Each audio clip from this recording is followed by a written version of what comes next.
Hello बच्चों, question है what will be the spontaneous reaction among Br2, I2, Br minus and I minus. ठीक है, तो यहाँ पे हमें रिएक्शन लिखनी है और रिएक्शन स्पॉन्टेनियस कब होगी उसके अकॉर्डिंग हमें बताना है रिएक्शन कैसा होगा। ठीक है, तो सबसे पहली बात यह है कि रिएक्शन को स्पॉन्टेनियस दिखाने के लिए दो बातें इंपॉर्टेंट होती हैं। पहला कि delta G should be less than zero and E cell should be greater than zero. दो चीजें होनी चाहिए, delta G should be less than zero and E cell should be greater than zero.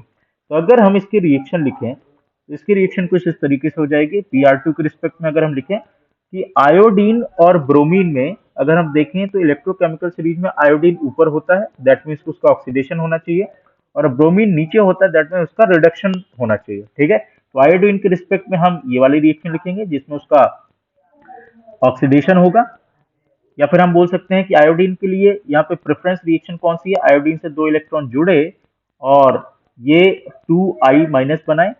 इसके लिए ई नॉट की जो value है वो 0.54 वोल्ट है। ठीक है, दूसरा ये जो Br2 है इसके रिएक्शन हम लिख सकते हैं Br2 लिक्विड अगर ये दो इलेक्ट्रॉन गेन करता है और 2Br माइनस के फॉर्म में कन्वर्ट होता है तो इसका जो ई नॉट सेल होता है वो 1.09 होता है। अब बात आती है कि इसमें किसको एनोड और किसको कैथोड माना जाए, किसको एनोड और किसको कैथोड माना जाए। तो अगर मैं पहली वाली रिएक्शन को रिवर्स कर दूं, इस रिएक्शन को अगर मैं रिवर्स करता हूं, इसको अगर मैं रिवर्स करता हूं तो ये रिएक्शन रिवर्स जब होगी तो ये बन जाएगा 2I माइनस से ये कन्वर्ट हो जाएगा I2 और दो इलेक्ट्रॉन में, और इसके लिए जो ई नॉट हो जाएगा वो नेगेटिव 0.54 वोल्ट के इक्वल हो जाएगा। नाउ इन दोनों रिएक्शन को अगर हम एड ऑन करते हैं तो हमारे पास जो फाइनल रिएक्शन मिलेगी Br2 2I minus, it will give I2 plus 2Br minus aqueous।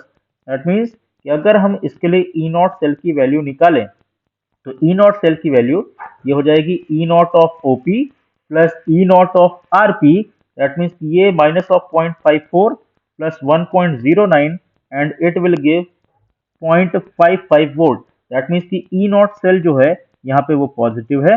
अगर ई नॉट सेल पॉजिटिव है, क्योंकि हम यहाँ पे डेल्टा जी नॉट की बात कर रहे हैं, ई नॉट सेल पॉजिटिव है तो हम यहाँ पे इसका डेल्टा जी नॉट भी कैलकुलेट कर सकते हैं। ठीक है, अगर डेल्टा जी नॉट कैलकुलेट करेंगे तो ये minus of n E nought F के इक्वल आ रहा है। दैट मीन्स कि डेल्टा जी नॉट की वैल्यू भी क्या आ रही है, लेस देन जीरो आ रही है। तो अगर हम इस तरीके से कैलकुलेट करें, सारी वैल्यू को पुट कराएं, तो हमें पता चलता है कि डेल्टा जी भी लेस देन जीरो है और ई सेल की जो वैल्यू है वो ग्रेटर देन जीरो है। तो यहाँ पे ये रिएक्शन स्पॉन्टेनियस हो जाएगी। तो हम बोलेंगे कि हेंस दिस इज स्पॉन्टेनियस।